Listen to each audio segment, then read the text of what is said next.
kisasi, njoo kwa mlango wa kivuli na uambie hakukuwa na msamaha kaburini. Kaburi lilikunywa machozi yake, lakini moyo wake haukuzikwa. Rudi duniani, ufute chozi lako lililomwagika na likaonekana halina thamani. Hakuna roho ya mja mwema inayotulia kaburini bila kulipa kisasi. Rudi duniani na ulipe kisasi kwa ubaya uliotendewa. Njoo kwa njia ya kivuli. Endapo utakuja kulipa kisasi, kaburi lako litakuwa ni lenye kutoa machozi kila siku.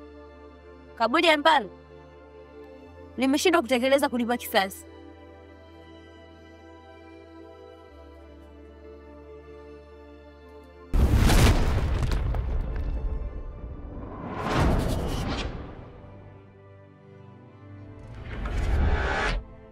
Kwambia uje kwa mlango wa kivuli. Umekuja kwa mlango wa nafsi. Alinichinja kwa ajili ya yule mwanamke kahaba. Nitachukua haki yangu hata kama kwa damu ya watoto. Lazima nitalipa kwa ubaya niliotendewa hata kama iko kivuli cha roho yangu.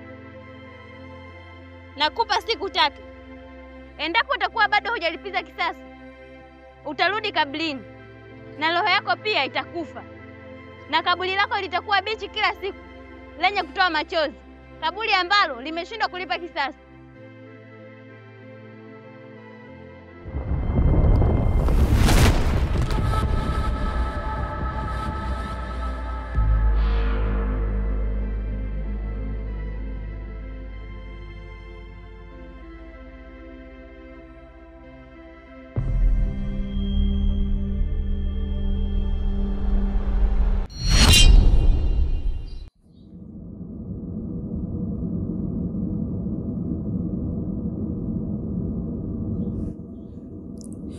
Uzuri wa sura yake sio uzuri wa moyo wake uliyekuja kwa ajili ya kulipiza kisasi. Na hii dunia itabubujikwa na machozi mpaka mbingu ya 7. Lakini haitakuwa rahisi. Hakika yeye amekufa. Na kilichorudi ni kivuli kilichojaa laana na hasira.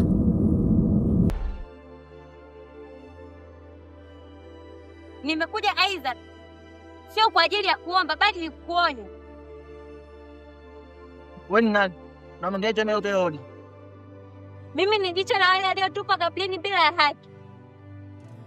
Mimi ni kivuli cha Fete, yule aliyetumwa ardhini aje alete nuru, lakini nyie mkamfanya kafara ya tamaa zenu. Hapana, muua mimi. Nilinde na Ocho. Lakini wewe ndio mbegu. Wewe ndo mzizi wa jani lililonyauka. Ulisema kuwa asishirikiane naye ni bora amuue. Maneno yako yalitoa moyo wa mtu. Maneno yako ni mundu wa damu. Uliupa moyo wa Lydia sumu ya usaliti. Nilikuwa tunajaribu kumsaidia dada yangu. Hakuna ulinzi kwa yule aliyotoa moyo wa mja mwema. Aliyechimba kaburi ni mwingine, ndiye atakayelala nayo siku ya mwisho.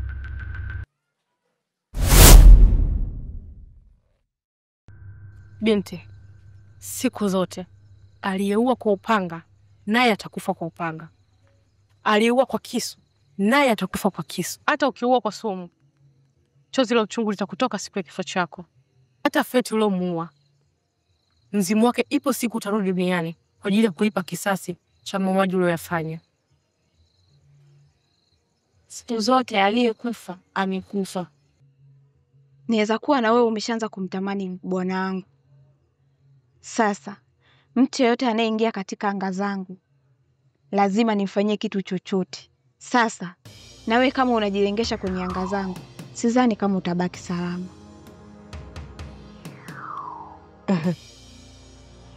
Sawa kama nampenda bwana wako, ila tambua ipo siku chozi la mfu asiyekuwa na hatia litakuteketeza.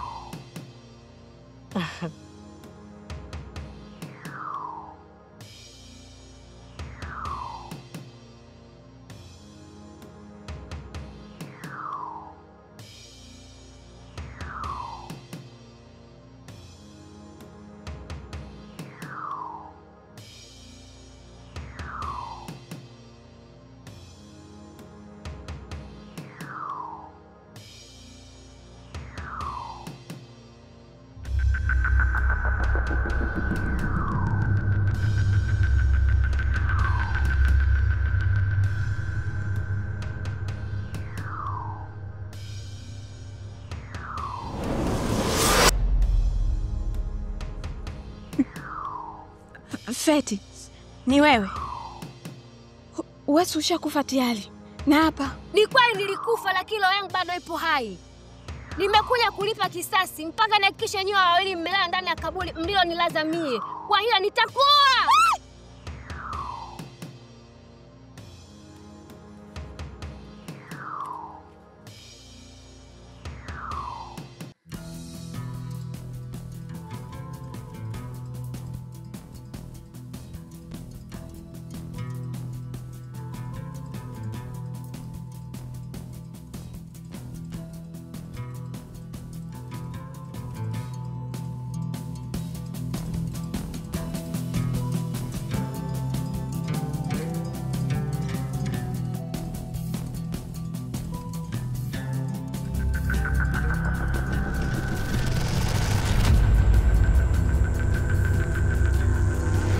wewe na kwa nini unanichoma kijiti cha makalio? Bora mimi ninaye kuchoma kijiti cha magalio na kuacha hai. Yule uliomwacha kule nyuma ni mzimu wa Feti. Na umerudi ardhini kulipa kisasi kwa wale wote walioshiriki na mauaji yake. Iwe kwa kuona na wewe uliyeshiriki, muuaji wa kwanza. Wewe umejuaje yote hayo? Usitaki kujua nimejuaje haya yote. Lakini kaa ukijua, hautaacha salama.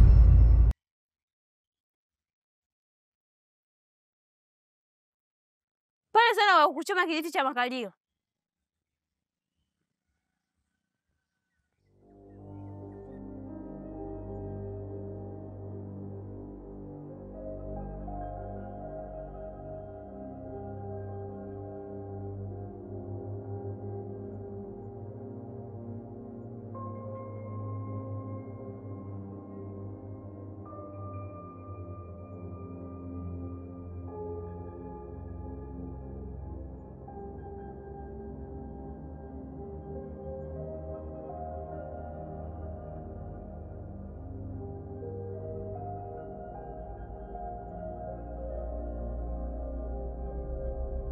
Ochu,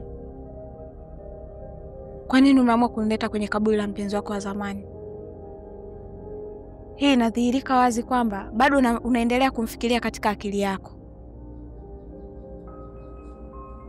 Sina maana hiyo. Ila maana yangu ni kwamba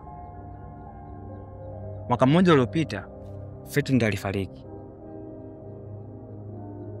Lakini mpaka sasa kaburi lake bado ni bichi. Nikichukua matukio ambayo unanielezea katika ndoto zako na mikasa ambayo mimi huwa naipitia, napata jibu kwamba Feti atakuwa anahusika katika hili. Si bure, zile si ndoto za kawaida. Inawezekana Feti amekufa lakini roho yake bado inaelea angani. Ndio maana sisi tunapitia kitu tunapitia kwa sasa.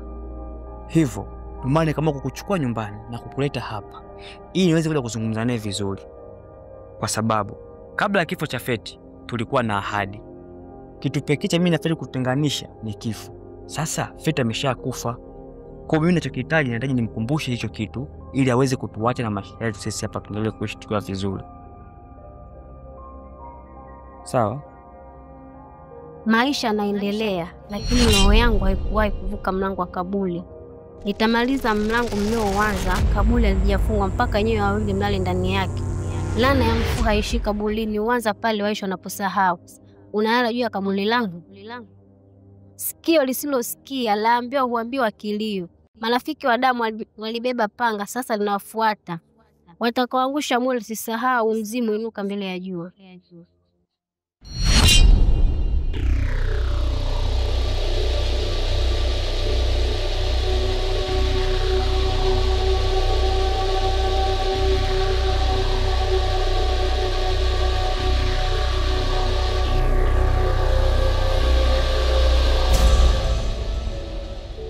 Lydia, vipi kwani? Sio kwema mchungaji.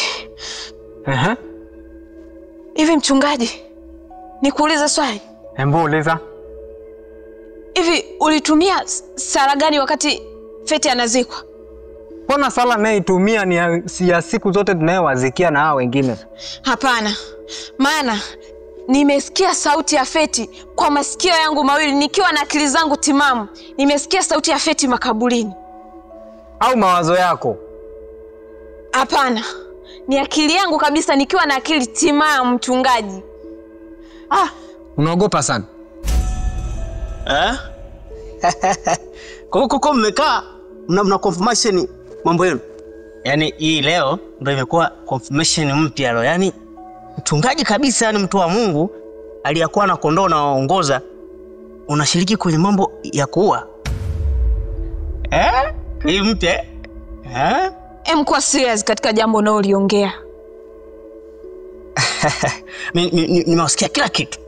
Kwa confirmation yenu, yani mpango wenu wote nimeshasikia. Kwa nyie mnafanya mambo ya kushiriki kwenye mambo ya mauaji katika mtaa, au sio? Mtumishi. Kuko mmekaa mna confirmation mnapanga. Ewa. Sasa nimesikia. Ila ile jambo mimi sijui nitajaribu kulifiske. Lakini baka tatizo ni kadogo sana, ila kama tutajaribu naweza nikasema au nisiwaseme. Jazba ila naweza nikasema au nisiwaseme. Sawa? Kuko mmekaa hapa mmechungulia hamna mtu. Wewe ni mchungaji wa kondoo bwana. Kuko mmekaa mkachungulia huku na huku hamna anayewaona. Sasa niwaambie, kwa kila mtu yote aliyeshiriki hichi kifo cha Feti, kifo kinamuhusu. Ila taratibu tu. Tutafika tu. Ila nitawastiri kidogo. Sawa? Ila sitajaribu. Kama moyo wangu utakonfine kwenye kuwasaidia ni wastiri, tajaribu. Kama moyo wangu ni kuvumilia ni changamoto kidogo, nitajaribu. Hewa, endelea na mambo yenu. Tuweche.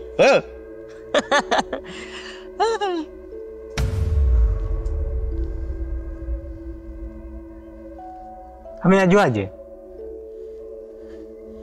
Mimi mwenyewe sijui. Kama kitu inataka kuleta balaa kidogo. Hebu wewe jikaze kwanza. Ondoa hofu. Hata mimi ni hizi sauti zinanijia hizi. Wewe ondoa hofu. Utajua jinsi ya kudili na hili jambo. Sawa? Tajaribu. Kama unaogopa tuende pamoja. Hapana, wewe tangulia tu. Sawa?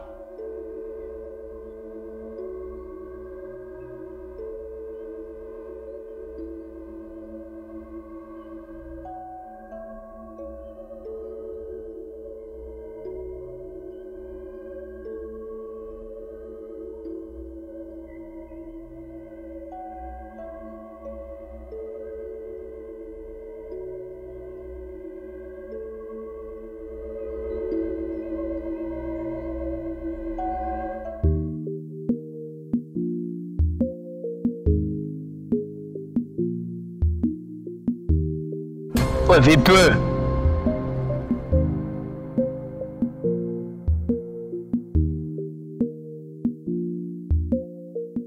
Sio kila roho inayotoka duniani ni mipango ya mbingu. Dada yako hajaondoka, ila kaondolewa. Na amerudi anasema kuwa hataki uendelee kumwombea kila siku, badala ya kumlilia kwa uchungu.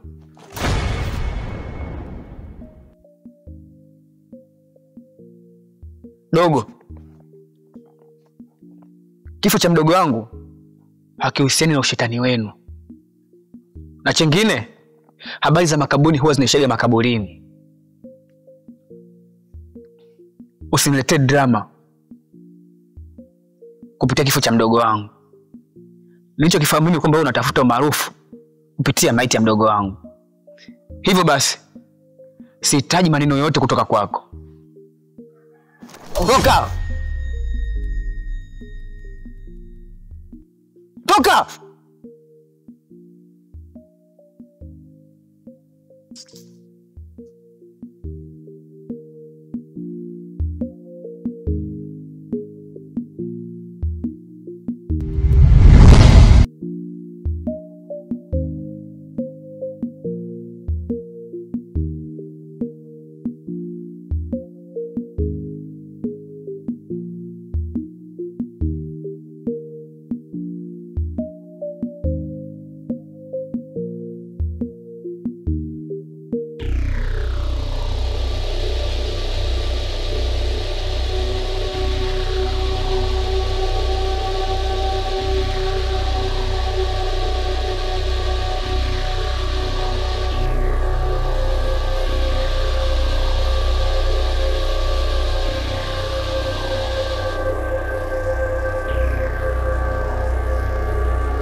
aliyekuja kipofu, lakini mimi nimemwona Feti kwa macho yangu.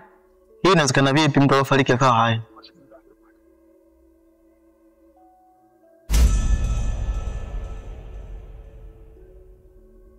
Baraza linapendeza, lakini damu ya Feti bado haijafutwa kwenye mioyo yenu. Pumzi mnayoitoa si pumzi, ni masimulizi ya kaburi. Lydia, unatoa mapenzi hali ya kuwa umeolewa na mzimu. Unaongea nini? Hata kuongea vitu usivyovijua. Naomba uondoke. Mtaniambia nitoke?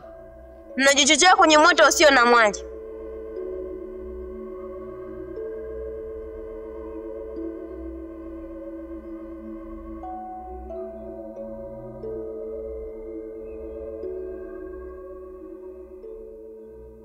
Wote wengine sijui anatoka hapa, anakuja tu karibu siku za wenzao.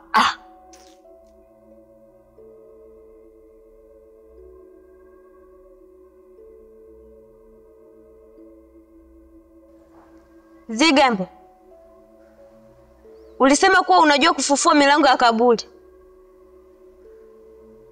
Sasa leo nataka usifufue tu, bali uachie damu iliyokuwa na majonzi ichafuka kama maji ya mto, mto uliokuwa na laana.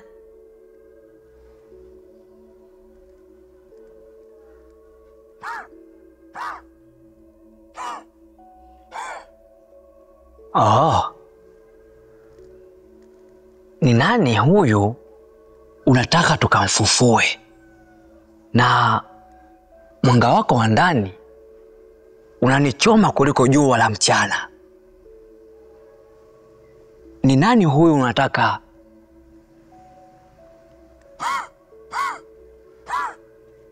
Nimtie hasira.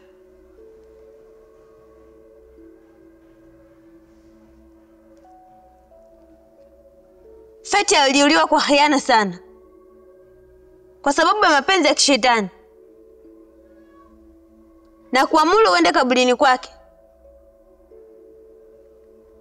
na umpe nguvu ya hasira, umruhusu kwa mchana huu aje ichafue dunia.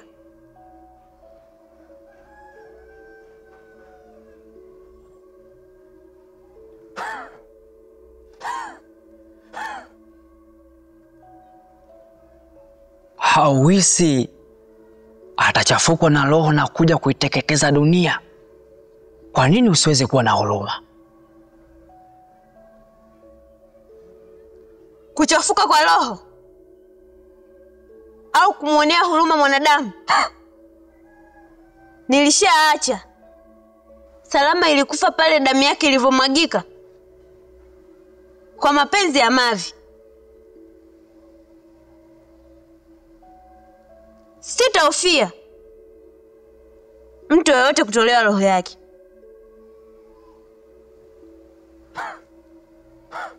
Lotmundi,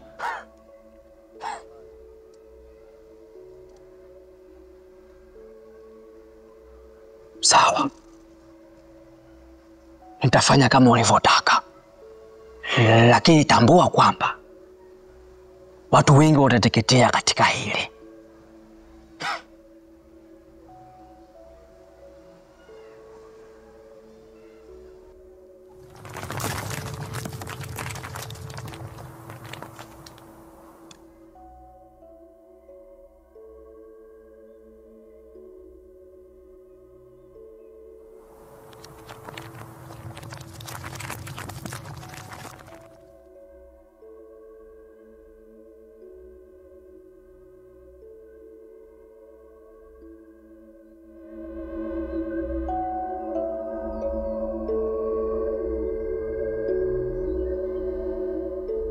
Sauti yake imekuwa ikinilaumu kila siku. Hii inanipa mawazo. Uamini mdogo wangu Feti, roho yake ipo angani. Japo sio rahisi kuamini kitu kama hicho. Wasiwasi ndio akili.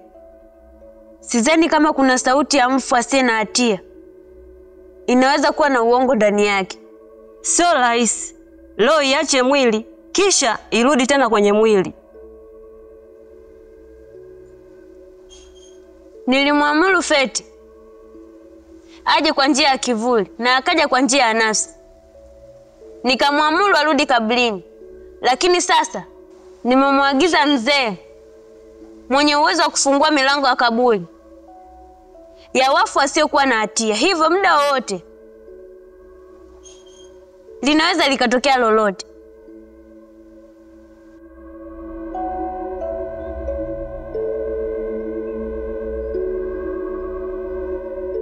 Ndugu zangu, hapa kilichotuweka hapa hivi tunakifahamu. Sawa. Kwa hiyo tusiwe watu ambao tunawaza ugeukana hapa. Sio, nimeeleweka hapa? Kwa hizo dakika tunazozitumia hapa, maana yake ni kwamba tuna discuss na tunaliweka swala vizuri. Tunafanyaje kwa ajili ya kuwahi, kwa sababu maelekezo tuliopewa kwamba kabla jua kuzama tuwe tumeshafika eneo husika na tumeshafukua lile kaburi. La sivyo tunapoteza kila kitu na itakuwa na madhara hiyo. Nyinyi mnasemaje? Kwa upande wangu mimi kama tulivyokubaliana haina shida. Kwa mimi upande wangu haina shida. Sijajua wenzangu hapo. For boys, sijajua hapo mwanangu sasa. Kweli hiyo ni nzuri. Lakini tunaendelea kufufua mtu ambaye tumemzika kwa muda mrefu. Na mnajua mtu akizikwa mle ndani haujui anakueje. Taenda kule tutakutana na majanga mengine. Mimi na familia. Hilo mimi msinihusishe. Nikwambie kitu. Mimi kipindi nakuwa watu kama wao nilikuwa napiga. Sababu ni ukumbavu, si tumeshakubaliana. Wewe sikia mwanangu. Hamna sikia. Ni jambo ambalo tumetoka tangu tumekubaliana. Sasa unaanza kumbola unaanza kuleta uoga ambao sio kwa una maana. Hapo ipendezi. Alafu una mlemba wewe. Kuna nini lile kaburi tunaenda kufukua wote hao watu wenu. Wewe brother unatumia sana hasira. Sawa, dili lote lifanya. Lakini angalia tumemzika muda gani? Miaka mingapi imepita? Kwani wewe wasiwasi wako labda nini? Wasiwasi wangu tumemzika muda mrefu, alafu tukamfufue tena. Wewe unajua tutakuta kitu gani? Mwanangu ile si maiti tu tunafukua tunaweka huko. Maiti? Wewe sikia, wewe twende. Lile kaburi linafukuliwa tukiwa wote watatu. Na kama tukikuta ni mifupa, ni udongo, yani tunahakikisha hata mifupa yenyewe tukikuta tunavunja hii. Umenielewa? Kwa hapa mguu wako, miguu yetu. Twende pamoja na ukizingua. Wewe mwenyewe tunakuzika, maana utatoa. Yani hapo tutakapolifukua ile kaburi, yani zingatia mwanangu. Twende. Wewe vipi bana? Twenzetu basi. Sema brother kaza sana. Sio na kaza. Sio kaza mwanangu. Yaani issue ya pamoja tumekubaliane, sio kishingo upande bwana. Hebu twende. Brother mbabe yule. Hebu twende bwana. Acha bana masiala yako bwana. Twende.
nitahakikisha kila aliyenifanyia ubaya atanilipia.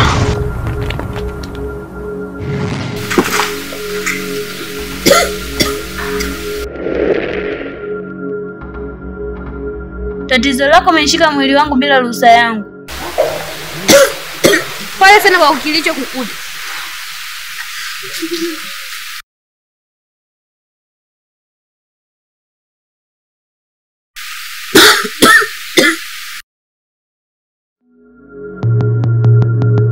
Sitamwacha mtu salama. Nitahakikisha kila aliyenifanyia ubaya analipa ubaya.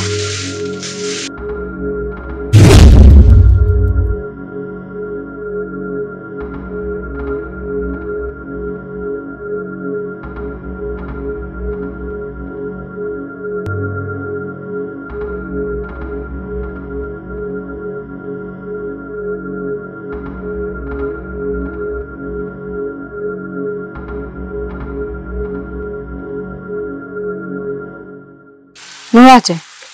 Nimerudi kwa njia ya kivuli. Moyo wangu umejaa nguvu ya kulipiza kisasi cha laana. Na nguvu ya laana. Nakushukuru sana.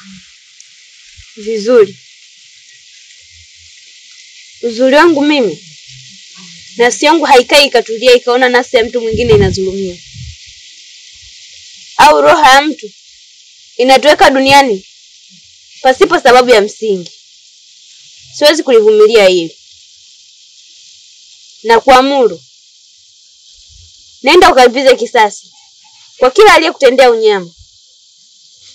Kuwa na hasira na kila aliyeshiriki, iwe kwa kuona au washiriki wakuu.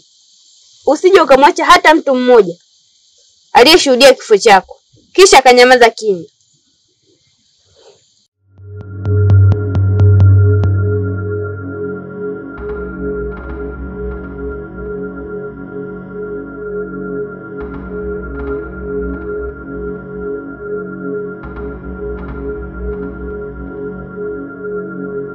Nililala kaburini nikiwa na mwaga machozi na nikakosa mtetezi wa kunitetea. Nimerudi kwa ajili ya kulipiza kisasi. Nitahakikisha nitamua kila mmoja ambaye amehusika katika kifo changu. Sawa, lakini naomba unisaidie kitu. Kitu gani nikusaidie? Naomba unisaidie niwe na uwezo wa kupaa na kutua sehemu ninayotaka ili niweze kufanya mambo yangu kwa urahisi. Niwe naona kama binadamu wengine. Hicho ndio ninachohitaji unisaidie. Sawa.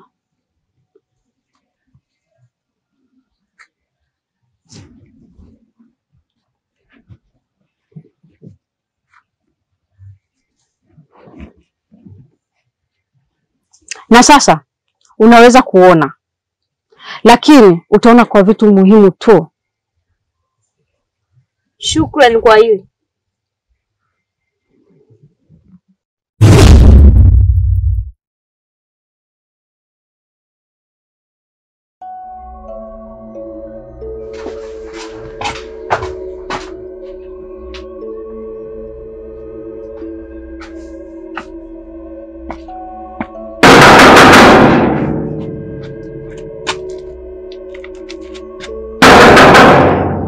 Nakuja.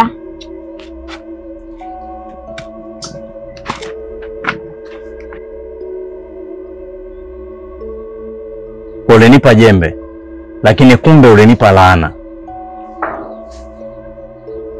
Kaburi halikuongea, sivyo?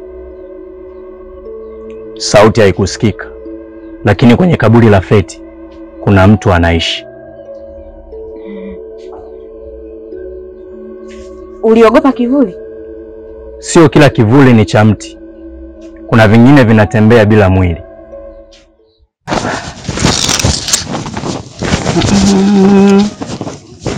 Kuna siku moja itakuja ambapo mtu atakayekuwa amekufa kablini afufuke aje kulipiza kisasi na watu wataishi kwa shida kweli.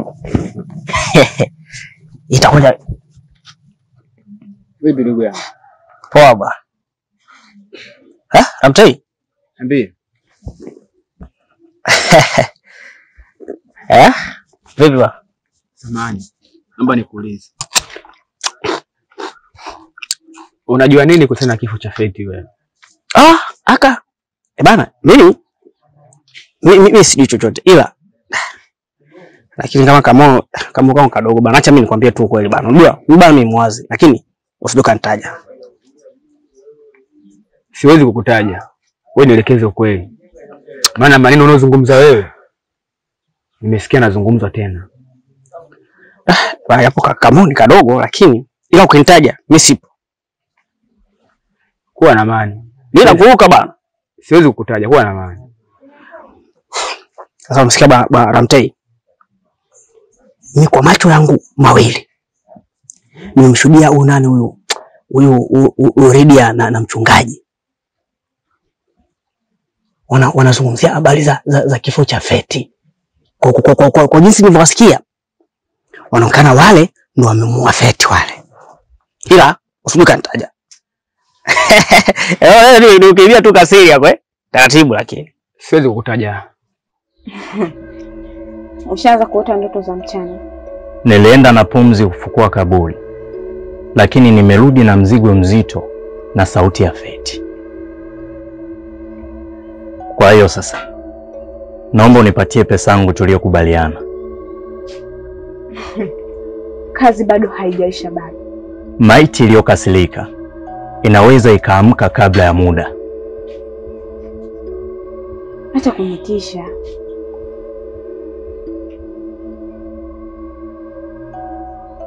Wewe andaa tu pesa yangu. Kwa sasa na kuonya. Maana yajayo kuhusu wewe yanafurahisha. Na naomba nikuulize. Hizi taarifa unazipataga wapi? Mimi nakuibia tu siri. Mimi msuka nitaja ba. Kwa usiduka nitaja, mimi nimekuibia tu kasiri yako. Chunga sana. No. Siwezi kukutaja ndugu yangu, kuwa na amani. Sawa ndugu yangu. Unaweza kanipa habari nyingine ambazo sisifahamu ambazo zinaendelea hapa jijini kwetu? Habari? Wewe, yani hata kama niponyoka tu aka. Nataka nikuponyoke vingi sana siku ya leo. Bwana, mimi sipo bwana. Nisikuchoshe ndugu yangu. Ila acha nikwambie tu. Wewe bwana kama wewe. Moyo wangu bwana mimi hauna friji, au gandishi ndugu yangu. Ila usijua nitaja. Bwana siku mimi nimekuta wanajadili kwamba wewe mchungaji ulimzikaje Feti. Mchungaji hapa bwana mimi mzika kwa maombi yangu ya kila siku. Kwa hiyo wale ndio wameshika katika kifo cha ndugu yako. Ila limeniponyoka hili bwana. Mchungaji na Lydia. Okay.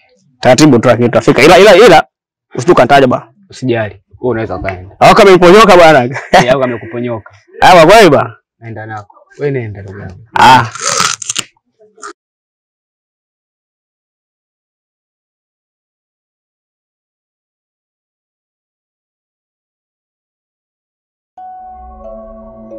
Hivyo Feti ndio kunifanya mimi naonekana mtaa mzima michizi. Feti, sauti zako zinanikera sana usiku. Mimi silali Feti, Feti, unaniumiza sana. Feti nakuchukia. Yaani umekufa lakini bado nakuchukia Feti, nakuchukia. Waifanya michizi Feti. Yaani ungeendelea kwa duniani akiana ningekumaliza tena mimi Feti. Wewe kunifanya mimi naonekana chizi kweli Feti. Mtaa mzima cheki unaniangalia mimi. Feti. Akiandani. Mungu akulaani. Kilichokuponza wewe ni kutembea na mwanaume wangu, mwanaume ninayempenda mimi. Yaani katika hii dunia yeyote anayepita katika anga zangu, tahakikisha namkomesha. Feti, umeyakanyaga. Unanifanya mimi taila mtaa mzima, unanishangaa mimi. Na kuwa chizi kwa ajili yako Feti. Haki ya nani Feti? Sauti zako zinanikera sana.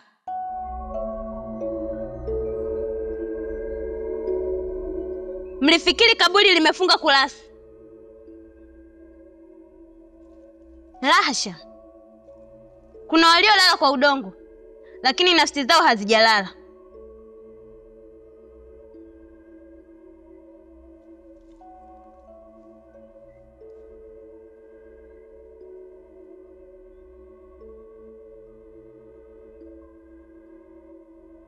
Kuna mti mmoja umeanza kunyauka usiku wa leo, na kila jani linalopukutika na kudondoka chini ni chozi la nafsi iliyodhulumiwa.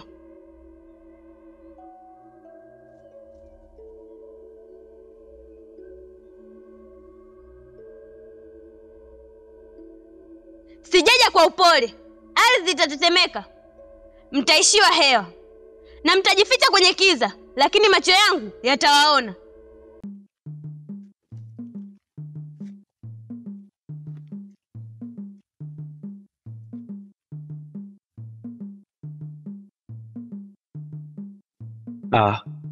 Mimi nitangulia shukrani kwako kwa sababu mimi naamini bila wewe kufika wakati ule pengine ingeshanikuta makubwa. Na kwa sasa sitaki kufahamu ilikuwaje mpaka ulifika. Nachokishukuru kwamba bado niko salama. Na nikuahidi kitu kimoja tu, sitoweza kukuangusha kwenye masharti yote ambayo umenipatia. Kwa sababu Fate amekuwa ni tishio sana kwangu. Kwa hiyo sitoweza kumuonea tena huruma. Nitahakikisha kila sharti ambayo umenipa nitalifanya kwa wakati wake, ili mradi Fate mzimu wake niweze kurudisha na kaburini kama ambavyo umeniambia. Ondoa shaka. Hiyo ni kazi yangu mimi. Mimi nimetumwa kusaidia binadamu, sawa? Mimi nitahakikisha Fate atapotea. Japo ilikuwa kitu kidogo sana alikuwa anakuchukua. Lakini mimi nitahakikisha Fate nampoteza kabisa, nitakupa hazima yangu.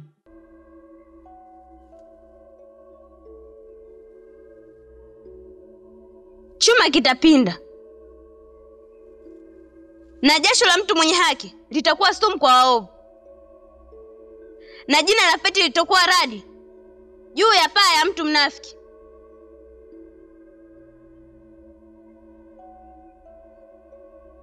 Waambie huyu wa sasa aliyekuja si Fate, bali ni kivuli kilichojaa hasira ya kisasi, na hii dunia haitabaki kama ilivyo.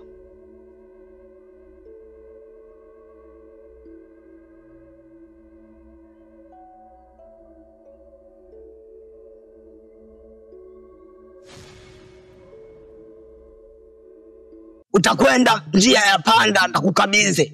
Ukifika njia ya panda unapasua na hakikisha unampoteza kabisa Fate, sawa?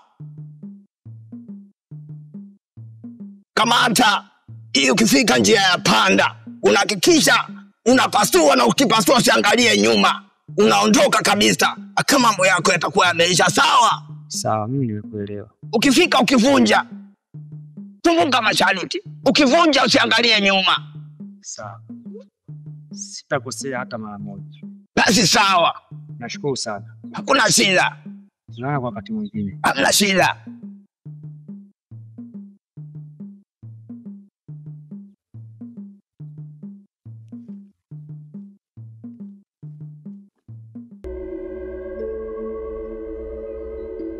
Nilikwambia kwamba Fate atarudi.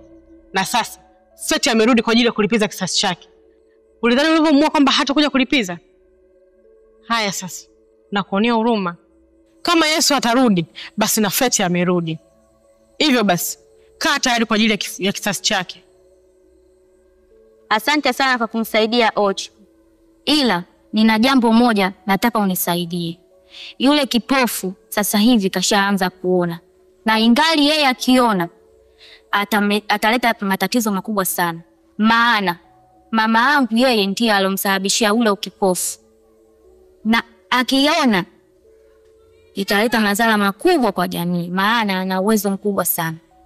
Ondoa shaka binti yangu. Ni kazi nitakayoifanya. Nitahakikisha kila kitu kitakuwa sawa tu.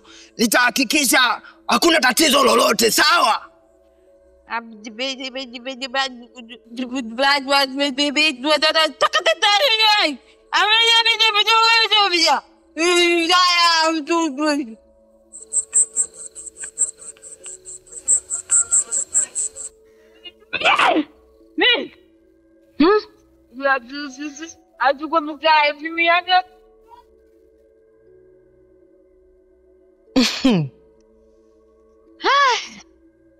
Sawa, tunatakiwa kuwa makini, maana mzimu Fate amerudi na tena ana hasira kali sana. ana hasira. Hasira zake zinaweza kusababisha jamii kuwa na matatizo.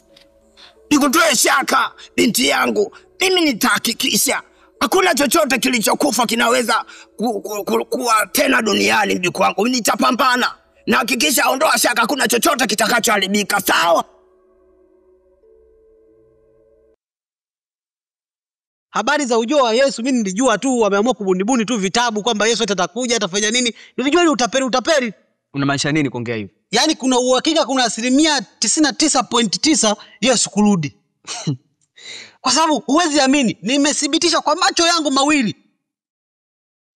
Nimeona yule kipofu yule anazungumzia kuhusu kuja kwa Feti. Feti ni kweli anakuja.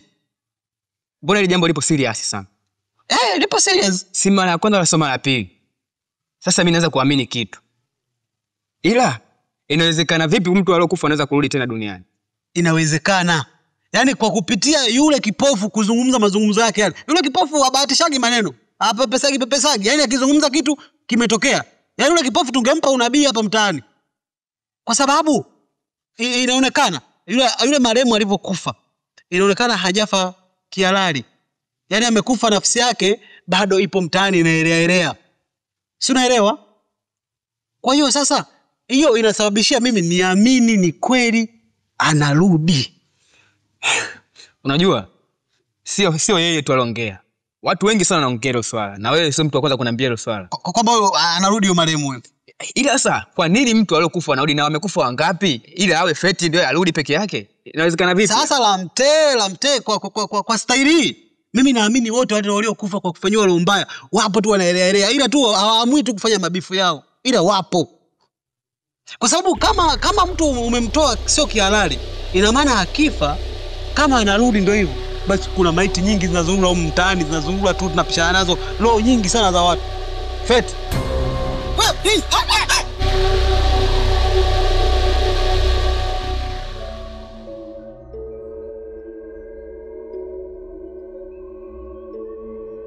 Hivi ulizani mimi nitakuwa kipofu daima? Sasa naona na nakuona upo mbele yangu. Siku zote chozi la mtu ambaye hana hatia haliwezi likakaa na likatulia. Nimerudi kulipiza kisasi. Naomba nipite, maana leo sina muda wa kupigana na mtu. Samani Lydia. Bana, kuna mtu amenifia pale nyumbani na watu wakiona takwenda jela mimi. Hebu naomba mbinu kama mimi nilivyokupa za kumuua Feti. Fanyaje yule mtu atoke pale? Tafadhali sana, naomba nisaidie.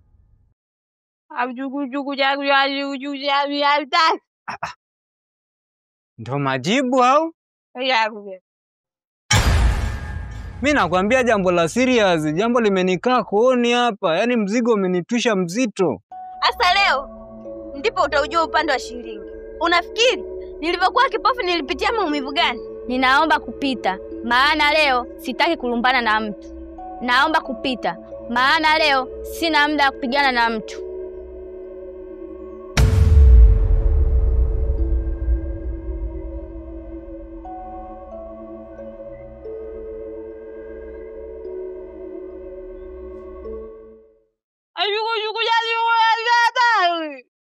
Hivi sasa hivi una shida gani?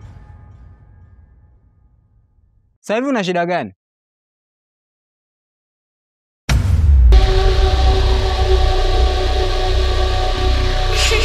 Hivi unasikia mimi ninachokisikia? Wewe kama una shida.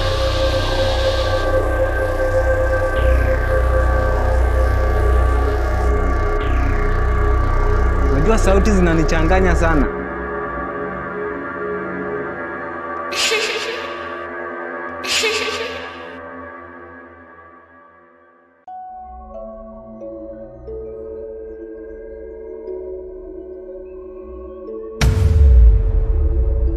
Usinikimbie na wala usiniogope. Mimi sijakufa.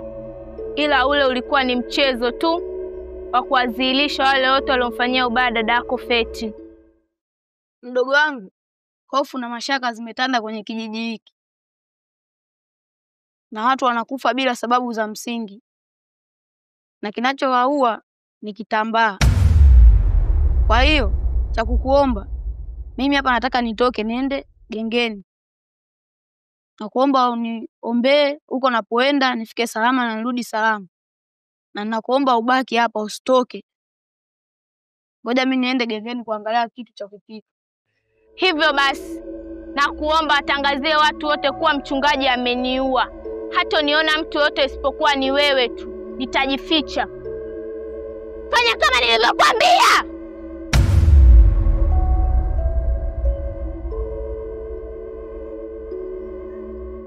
Sawa kaka, nimekuelewa. Mimi nitabaki ndani. Lakini na wewe unapoenda huko na kuombea uende salama na urudi salama.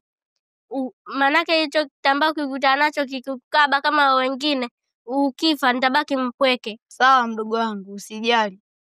Na pia nitakuletea vile vipipi ninavyovipendaga. Sawa kaka, hapo umenifurahisha. Naendelea kukuombea.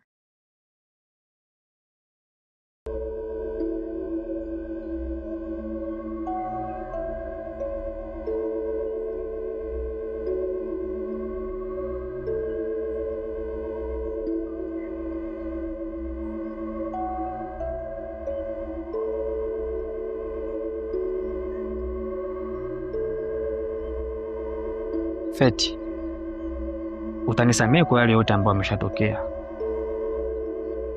Kweli nilikupenda na ulinipenda, lakini riziki zetu zikawahi kuisha kati yetu, na leo tena nashiriki kwenye kukuua, au nashiriki kwenye kuua mzimu wako, mzimu ambao una lengo la kulipa kisasi kwa wale wote ambao umewafanyia mambo maovu. Kitu ambacho mimi kitakuwa kinaniuma ni kuondoka duniani na wewe, kwa sababu mimi pia nimeshiriki kwenye mauaji yako. Hivyo basi napasua chungu hiki nikiwa na maana kuu moja ya kuteketeza mzimu wako ambao una lengo la kuja kwangu mimi kuniteketeza na kuwateketeza wale wote ambao walishiriki mauaji yako.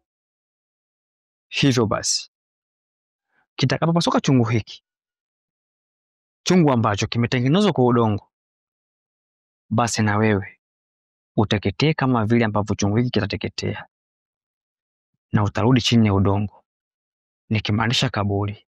Na baada ya hapo kaburi lako litakauka na hautoweza kusumbua tena.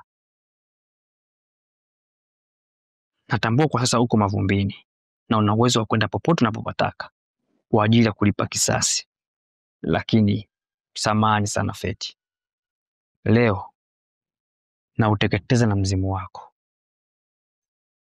Chungu kitakapopasuka, mwili wako wote upasuke kama vile ambavyo chungu hiki kinakwenda kupasuka.